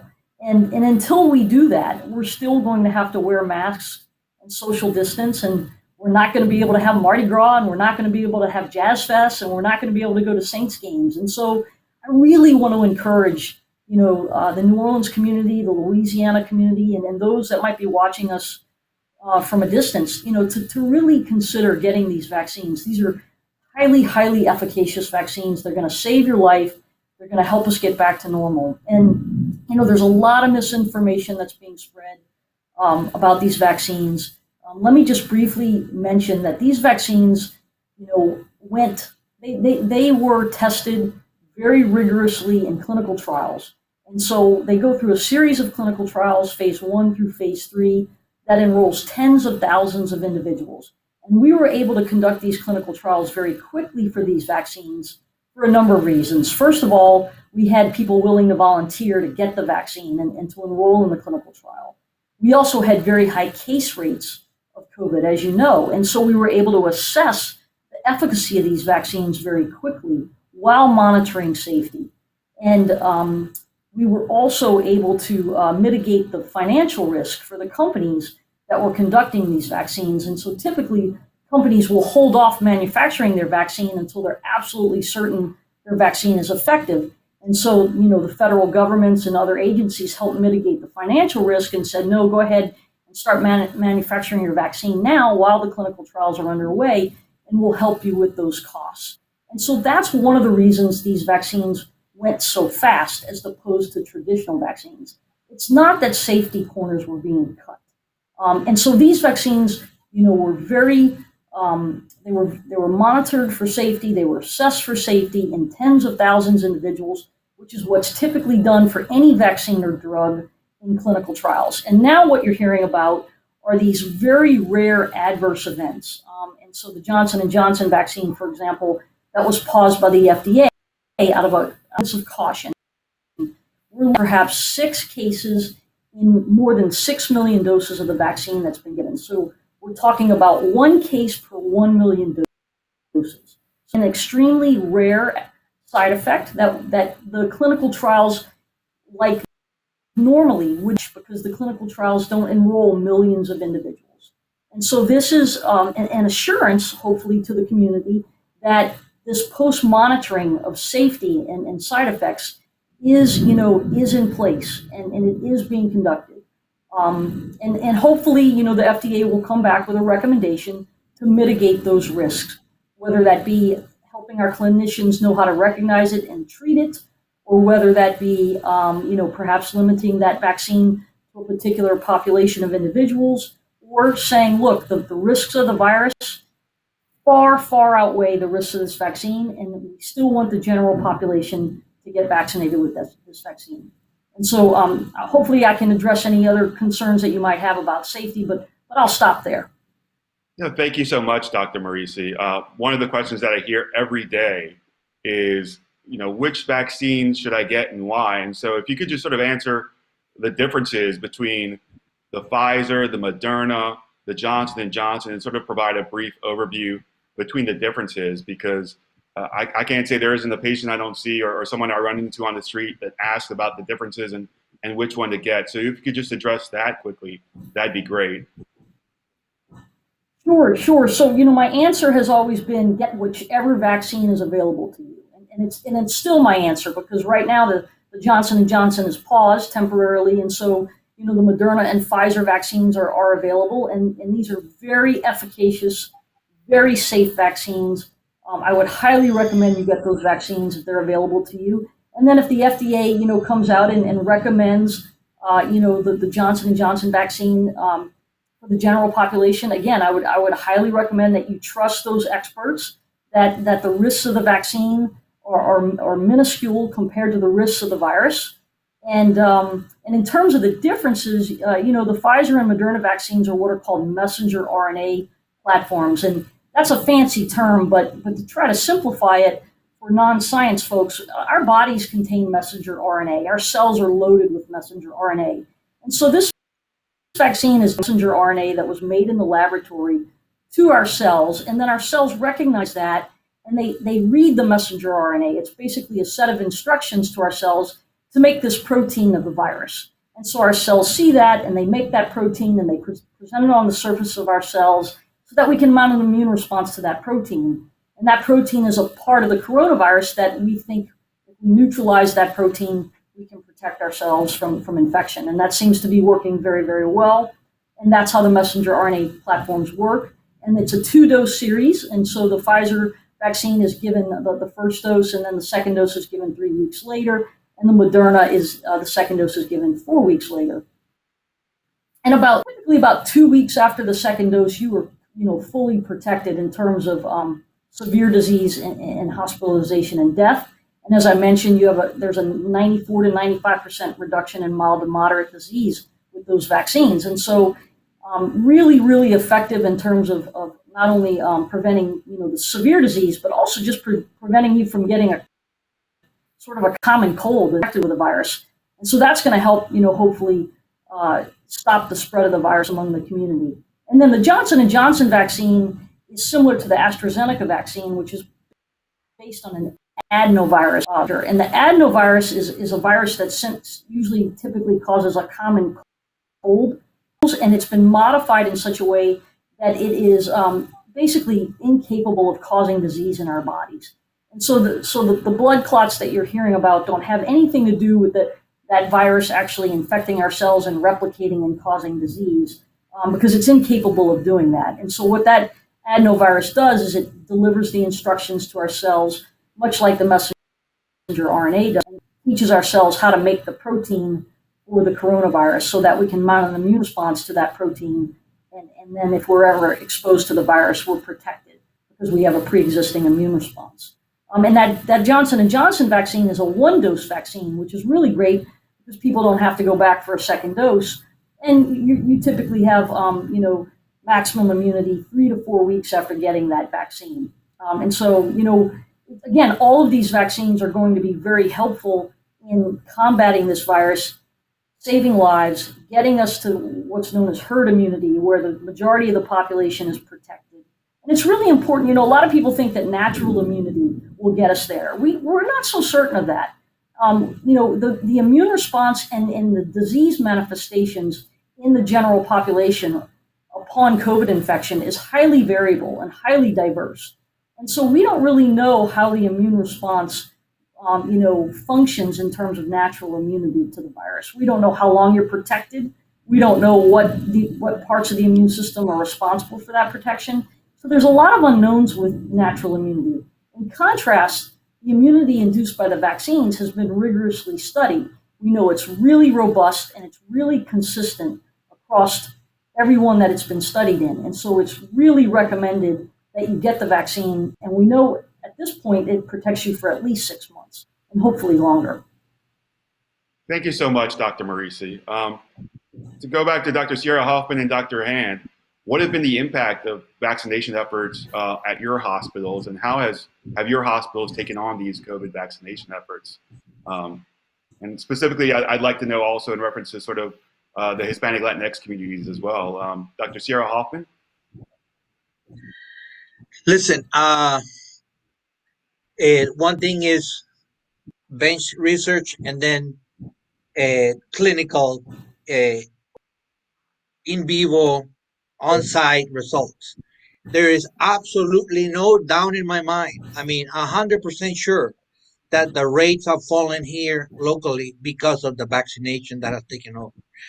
I had at one point 176 patients that me and my team, of course, not only me, but the team was in charge of.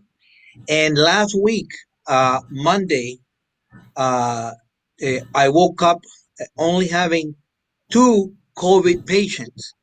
After having in January a mountain of cases, hospital. I mean, people had to stay in the emergency room.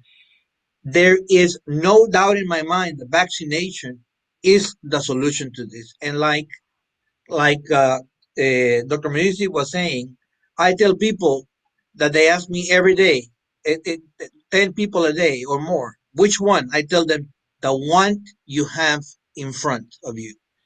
Just get the vaccine. Period. I have not. It's dramatic the way the coronavirus or COVID-19 disease has dropped locally.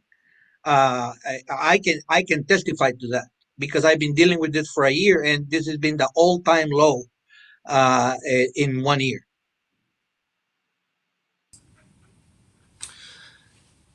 Yeah, I would absolutely agree with all that's been said. Another way to put it is when people ask which vaccine to get, I typically say, it's like choosing the color of your parachute. It really doesn't matter. All of them will save your life. So to that point, Oxford Health had a really large scale vaccination effort across the state and the region. We have an entire work group, though, that has been dedicated to equitable vaccine distribution across the state. And specifically, not only do we just have a work group, but we have dedicated vaccine for minority communities, focused on community vaccine clinics. We're using state maps, looking at the social vulnerability index to select vaccine distribution locations. We're blocking whole chunks of private schedules to allow for community leaders to help schedule community members, congregations. And then we're measuring demographics at every vaccine location and event as well as we can. And then we're tracking that data to evaluate how we're doing with minority populations, Hispanic, Latinx population, and where we can do better to get folks vaccinated, how we can do better. A big challenge has also been transportation. So if patients can't get out of their house to make it to a vaccine site, we have programs now where we go into folks' homes and can vaccinate them there. If they're in a facility and they can't leave, we go into their facilities and vaccinate whoever is eligible and wants it. And really another hard part, and we continue to battle every day, is this vaccine mis and disinformation at every turn, at every news story, at every Facebook or social media post. I would say personally that's been one of the bigger challenges that I'm talking about hourly almost during my day. Thank you so much, Dr. Hand. There's no doubt that partnerships between the hospital systems and public health officials and communities have been impactful. Dr. Marisi, one of the things I was wondering, you mentioned how the structure of these vaccine process was sort of done quickly, but also very carefully. Can you explain sort of how do they perform such outreach and ensure sort of an equitable representation of populations? I know there's a lot of research currently to ensure equitable demographics when it comes to some of the vaccines. Could you explain any aspects of how they conducted the vaccination process this last year on elaborating on the COVID-19 vaccines and appropriate representation?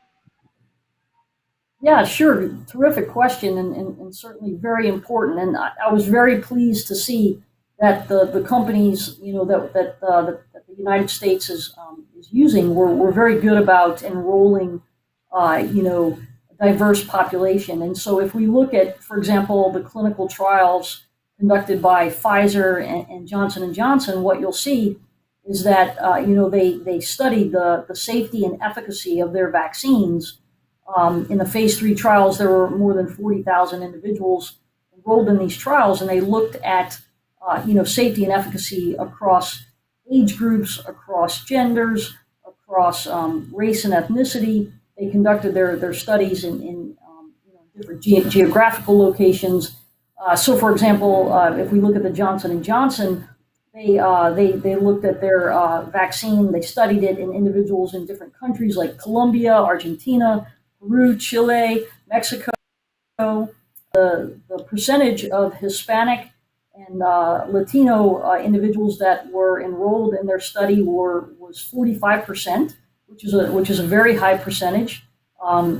If we look back historically, it's always been the case. And so, Johnson & Johnson about, making sure that they were able to demonstrate that they're not only safe but highly effective, across backgrounds and geographical locations. For Pfizer, it was a little bit lower. They had approximately 28% of participants in their trial were Hispanic or Latino, and so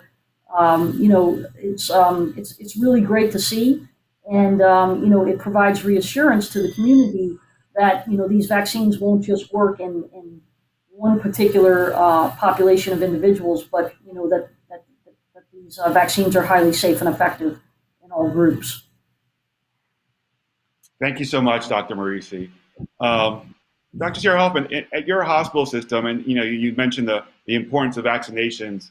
How has your hospital? Traditionally hospitals have been within the confines of their building or their clinics. What efforts has your hospital or institution done with communities around you to inform about vaccinations, to coordinate efforts? Could you elaborate on any work that your institution is doing or the people in your community? Well, I work at 7 different hospitals, and I'm not there every day, but all of them have created a pro-vaccination, common vaccinate, little campuses. Some of them go to specific hospitals. Some of them go to I wouldn't call it a stadium, but a big lot, and they have had a excellent return. That's why today I was distraught with when I woke up. I had so many messages about that I hadn't even messages from the Johnson and Johnson, and to me that was it was it's going to affect more than benefit. I think putting that information out there when, like Dr. Mauricio says, six deep vein thrombosis in 6 million doses in 1 in a million. I don't know. And there were a lot of people that were scheduled for this Friday, and that have changed their minds now. I mean, I think that really affects me in not me personally, but affects my my community in the desire to get vaccinated. Because there's been campaigns, we have given interviews, we have, as you can imagine, people call this clinic and ask which one is the better one, which one is this, and my answer is always the one you have in front. You go get vaccinated. And it's been a tremendous battle. In December, in my community, I was the first one who got vaccinated. The only one, I'm going to say Pfizer because it was the only one that was here. But before that, before I got vaccinated, people were hesitant. So I had to step forward, put the vaccine on, and then after that, and all my team put the vaccine on. And then from there on, there's been a escalating, wanting to get vaccinated, wanting to get vaccinated, wanting to get vaccinated. So today's news, at least here in my region, it's going to have a tremendous negative impact about the vaccine Johnson and Johnson, which I think it's okay to put a warning, but I don't think it warrants to be stopped, in my opinion. As an intensivist, I see clots every day, and I see clots from COVID-19 throughout the pandemic. I am sure other doctors have seen that the COVID-19 is a procoagulant state. Smoking it makes you in a procoagulant state. Pregnancy puts you in a procoagulant state. One deep vein thrombosis in a million is nothing compared to what we see daily. We see clots every day, and I'm sure you know that deep vein thrombosis is a common event. Yeah, deep vein thrombosis, and then also, end-stage renal disease, everything that could be repercussions of a clotting complication that comes from COVID-19. Now, Dr. Hand, I know you have a specific focus on immunocompromised patients as well. So we talk about vaccinations for everyone, whether it's someone who is immunocompromised, pregnancy, so forth and so on. What efforts are you looking at and Ashna are looking at in reference to coordinated efforts for vaccinations, and how are you approaching different subset of populations in reference to vaccinations? Yeah, good question. So, vaccinations in general are a key part of living with immunosuppression and on immunosuppressive medications. And, that can go for someone with a solid organ transplant, a stem cell transplant, someone receiving chemotherapy, someone with multiple sclerosis or Crohn's or ulcerative colitis. There are many, rheumatoid arthritis, many medical states that require immunosuppressive therapies. And so vaccine has really been a pillar of how we safely live in that setting. So we've always encouraged that in our patients. And then since these COVID-19 vaccines have come out, we encourage every single one of our patients similarly to get these vaccines. And we typically stay away from living or live vaccines that could possibly harm an immunocompromised patient. And none of these vaccines are live. No vaccination for COVID-19 at this exact moment is live. So we have no problems. We really want everyone to be vaccinated to protect them because we think that this virus may have a worse impact on people who are on immunosuppressive therapy. So this makes vaccination critical. And we have some historical data and other vaccines that show that people after a transplant, I guess would be the example, may not have as robust of protection or robust of an immune response to vaccines. That doesn't mean you don't get the vaccine, we absolutely want you to get it, but even 10% of protection is better than 0% when you're living with immunosuppression. And so we do have a study that's come out recently from Johns Hopkins, the group at Johns Hopkins, where they looked at after the first dose of vaccine in solid organ transplant recipients, and those patients looked to have less of an antibody response. So maybe less protection. We're not entirely sure of that yet. But we've seen this. It's not I guess, unexpected. We've seen this, as I mentioned, with other vaccines in this group of patients. But it's really going to be important for us to continue focusing on how we vaccinate these groups and timing related to immunosuppressive therapies. When should you get the vaccine? We don't really have a lot of that evidence, but we're definitely working closely with each patient, specifically each group of immunosuppressed patients on an individualized basis. And who knows, maybe we will be hearing about a booster shot of one of these vaccines in the future. At this exact moment, we do not have any recommendations for that. That's currently being evaluated and studied. And as soon as we do have more information, and once everybody's been allowed and had time to access their first dose, I wouldn't be surprised if we start to hear about a booster shot in immunocompromised patients. Thank you so much, Dr. Hand. I know there's so much we could talk about, and I want to try to see if we can get some questions in as well. But just to sort of to give all the panelists an opportunity to add some additional, answers to some of the questions that we have here. Dr. Marisi, I'll ask you, from this last year or the last 13 months, what have been some of your biggest takeaways from COVID-19? How this year has sort of changed your work, your perspective, and the system you work in?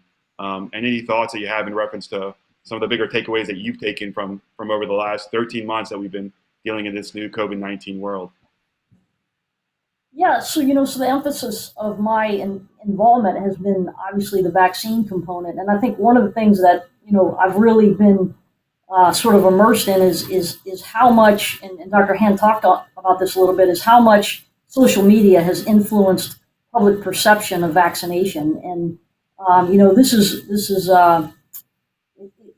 unfortunately it's hurt vaccines, I think, more than it's helped them, and so Facebook and other platforms have stepped up to make an effort to remove things from their sites that are completely wrong or based on non-science, and so I think it's it's really important that I want to encourage the viewers who are participating today that going forward, if I really hope you'll trust the panel.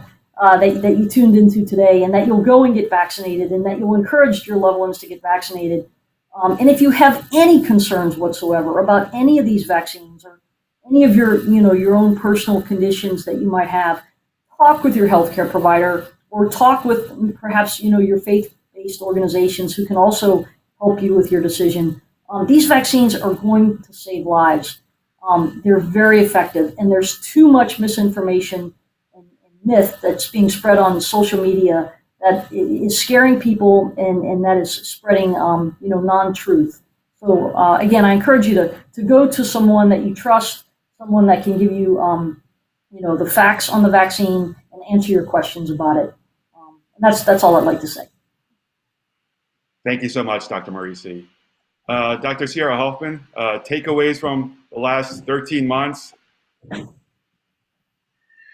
there's so many. Well, there's so many, but I want to pinpoint something that it was mentioned by the other panelists. Including me, I had the impression at the beginning, a year ago, that 20% of the people were going to get clinical disease and go to the hospital, 5% in the ICU, etc. But let me tell you something. In July, by default, nobody wanted to see outpatient COVID patients. So I'm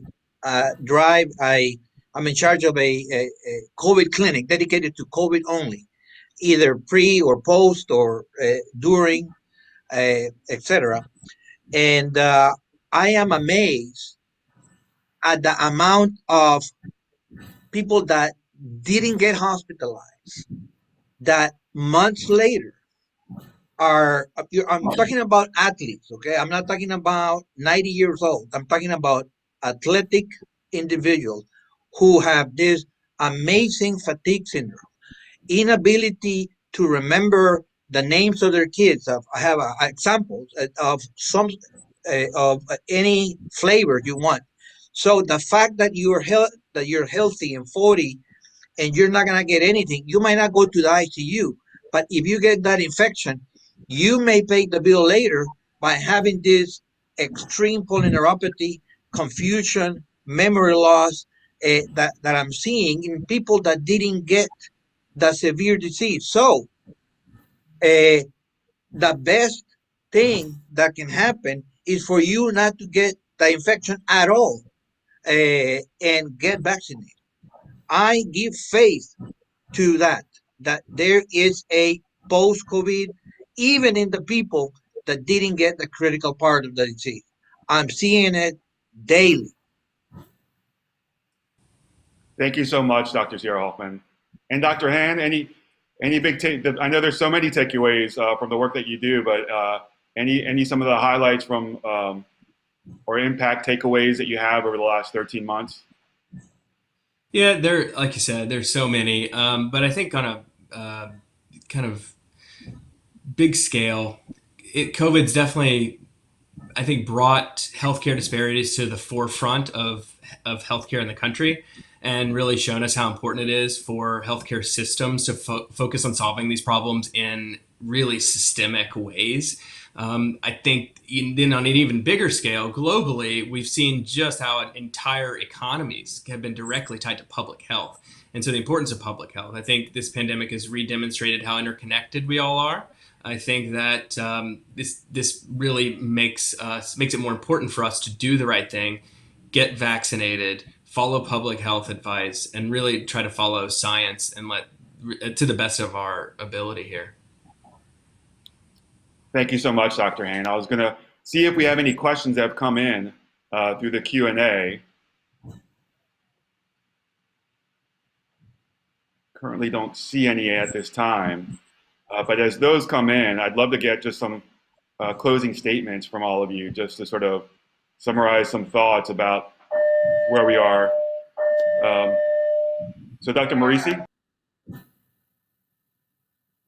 Yeah, so, I think just to sort of summarize, what everybody said is that, we've made a tremendous amount of progress against this virus, but it is still with us. It is still taking lives. It is still overwhelming some of our ICUs across the country. And we are globally connected with the rest of the world. And until we have vaccines that are available to every country, this virus will be with us. And so it's really important that people not let their guard down, that you continue to wear your mask, social distance, get the vaccine, and do your part, because we're all in this together, community.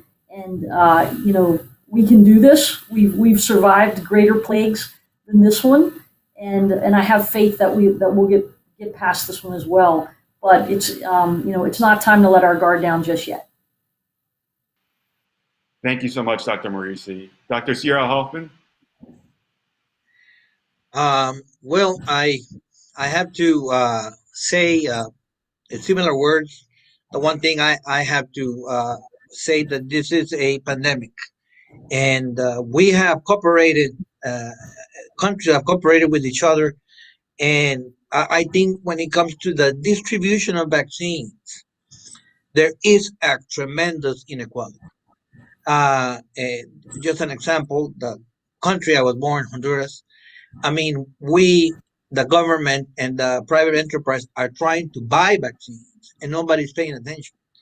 And nobody, we don't care which Sputnik, Johnson and Johnson, this one, the other one, but it's like we don't care. I mean, they don't understand that this is if we leave a remnant of coronavirus anywhere, it says Honduras, it says South Africa, Brazil, Indonesia, is going to come back. It's just going to mutate and become SARS-CoV-2. I mean, we have to help each other in every sense of the word. And that, I think, has to be mentioned. There cannot be disparities amongst underdeveloped countries and developed countries. I think for me, that has been a tremendous source of fury in the lack of attention that they give to bordering countries that don't want any donations. They want to buy, but there's no access to them. Thank you so much, Dr. Sierra Hoffman. And Dr. Han, some parting words and thoughts? Yeah, I mean, I would just say to all the folks who are tuning in today, you are a leader in your own household, you are a leader in your own community, and it really matters what you say about vaccination from what you've heard today and from hearing what experts tell you and scientists and people on the front lines dealing with this pandemic and taking care of very sick patients. And so really challenging misinformation, disinformation that you hear from family, from social media, etc. I think you should empower yourself with the knowledge that you've heard today to make a difference in your community, even if it's something that you feel is something that you're saying is pretty minor. It can have major implications for your peer networks, employees, co-workers, etc. And I think that's the last thing I probably have that I feel is very important. Dr. Han, thank you so much. Dr. Marisi, Dr. Sierra Hoffman, there's no doubt that this is a pandemic that has affected all communities, and it shows how interconnected that we are, both from the healthcare institutions to the public health, to the communities, especially the Hispanic and Latinx community, both locally and around the world, and how interconnected that we need to be, and how we need those partnerships to make sure that we take this all together. So we have to continue to clean our hands, physically distance, get our vaccinations, and work together to solve all this. And I have to thank the Hispanic Chamber of Commerce, Maida Pineda and crew on all this, and happy to see if there's any questions that you want us to answer today or to have us answer for tomorrow. But there's no doubt that this has been a humbling experience, I think, for all of us over the last 13 months, and brings humility to how we take on such viruses and pandemics for today and for tomorrow.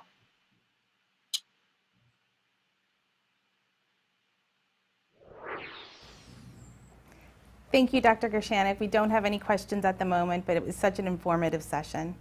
My name is Riza Petrie. I'm Corporate Vice Chair of the Hispanic Chamber of Commerce of Louisiana. Thank you for joining us on this rainy Tuesday morning. We hope you've enjoyed our town hall. I'd like to thank our panelists and moderators for your valuable insight. I would also like to thank our sponsors. Your support is so important in moving our mission forward, and we are so grateful for the partnership. We have a full calendar of events planned for the rest of the year. We hope to see you there. Please visit our website at hccl.biz for a list of all of our upcoming events. Thank you for joining us. We look forward to seeing you hopefully in person in the future. I hope you have a great week and stay safe. Thanks.